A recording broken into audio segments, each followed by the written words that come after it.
You also made a very important point when you said India, China, and Pakistan need to sit down together and sort this one out.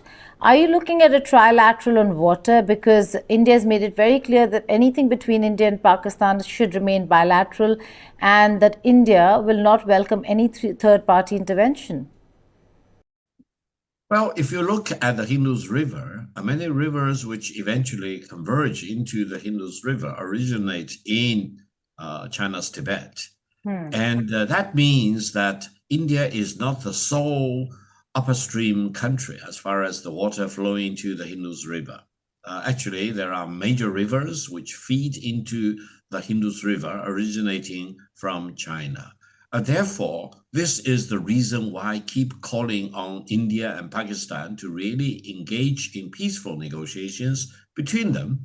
And if India and Pakistan cannot come up with an equitable way of allocating the water, as they previously agreed in that Indus River Water Treaty, then China may need to step in.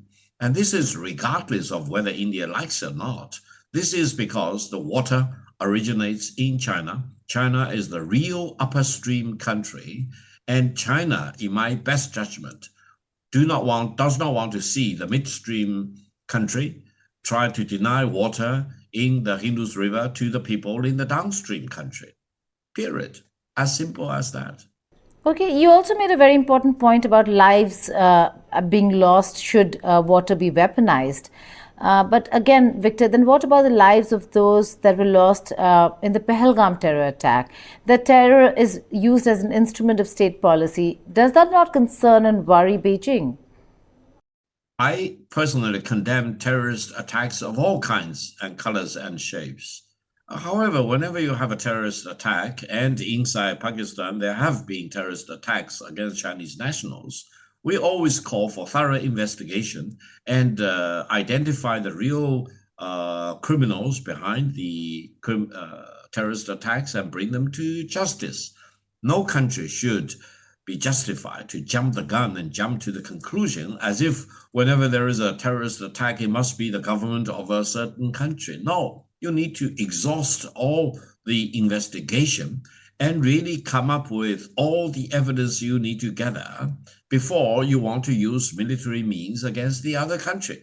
Otherwise, you can make use of the terrorist attacks to launch military attack against another sovereign country.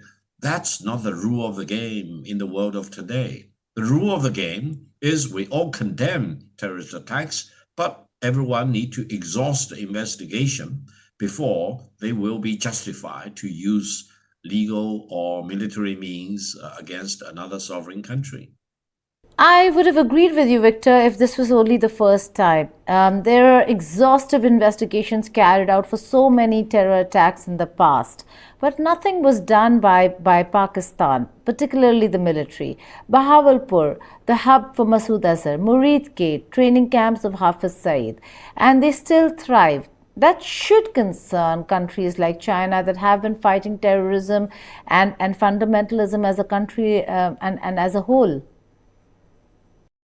I think all of us, all the countries in this part of the world, will be better served if we can root out terrorist attacks of any kind.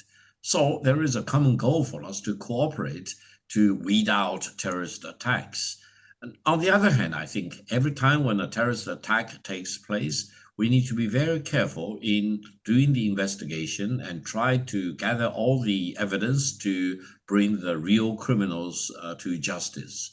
And again, allow me to emphasize, no country should be justified to jump the gun and jump to the conclusion and launch military attacks against another sovereign country as if they have full proof that the terrorist attacks were launched and endorsed and blessed by that particular sovereign country. No, you need to really walk the walk and talk the talk rather than jump the gun. Are you saying India jumped the gun on Pahalgam terror attack? That there was no Pakistani hand at all? This even as we see the kind of statements coming in from none other than the Army Chief of Pakistan, General Asim Munir? No, I do not mean we all have the evidence, I just urge the Indian side to have the patience to do the investigation and gather all the evidence and produce the evidence to mankind as a whole, rather than, for example, shortcutting the investigation, jump to the conclusion and launch military attacks into Pakistan, as if, for example, Pakistan is the real criminal behind such terrorist attacks. So we have several points. One, terrorist attacks need to be condemned. Secondly, whenever there is a terrorist attack, everyone needs to exhaust the investigation to get to the real bottom of that. Thirdly, before you will be justified to launch military attack against another sovereign country, you need to have fully convinced evidence before you are justified to launch military attack against another country.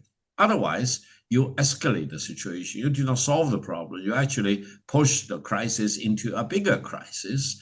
And whatever that happened between India and Pakistan, involving that probably the largest scale aerial confrontation, is a big lesson for all the countries involved. But then again, Victor, another question on the kind of position Beijing has taken post Pahalgam terror attack. India says it has evidence and it has provided that to all its important partners when it comes to Pakistan's hand. On the other hand, you've seen most of the world take a position of neutrality, condemning terror but not taking sides. Why did China, like Turkey and Azerbaijan, choose a side? That Chinese weapons were used against India, that China took a position that was absolutely pro-Pakistan and did not stand with just condemning terror. Why did you go beyond when investigations are still underway, or shouldn't Beijing have waited for proof as well? Well, I don't think anyone in India should be surprised that China-Pakistani brotherhood and sisterhood and close cooperation did not start in May 2025. China-Pakistan established their relations back in 1951, and throughout all these decades, more than 74 years, China-Pakistan have always dealt with each other with respect, and China has always helped Pakistan, including in military sector. China-Pakistan jointly produced fighter planes, and China has no reservation to share with the Pakistani brothers and sisters the most advanced military technologies, hardware, software, commanding system, for example. So why should anyone in India be surprised that Pakistan has the benefit of the best military equipment at their disposal if, for example, an aerial combat is instigated by the Indian side? So I hope common sense will come back to New Delhi. Don't be surprised, and don't second guess China's commitment to help Pakistan defending their legitimate interest in protecting Pakistani sovereignty and territorial integrity. Coming back to the water wars, are we looking at a scenario where this hydrological data between China and India that both countries will restart sharing of that data? Or are we looking at both taking a very hard position and the sharing of data could take longer than one was expecting, given that Foreign Secretary Misri was in Beijing and they said that the India-China expert mechanism is going to begin soon? Well, a couple of points. One is that from the Chinese perspective, we do want to develop a very constructive, peaceful ways of cooperation between China and Pakistan and India. Secondly, we really do not want to see the way the Indian government is diverting water from the Indus River, depriving the Pakistani people in the downstream of the benefit of water. We do not like it at all. And we warn the Indian government not to do that, because there will be consequences if the Indian government continues to deny water to the people in Pakistan on the downstream. Thirdly, between China and India, both for rivers in the western part as well as in the eastern part, China is in the upper stream. Water originates from China.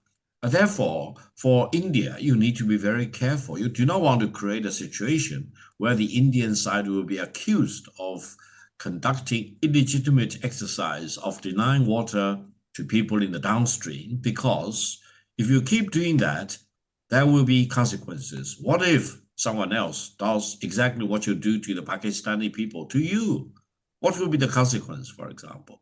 So I hope we will be very philosophical, we'll be very rational, we will really deal with each other with full respect, rather than indulging in the fantasy that I can manhandle the other side without me myself being manhandled by another country.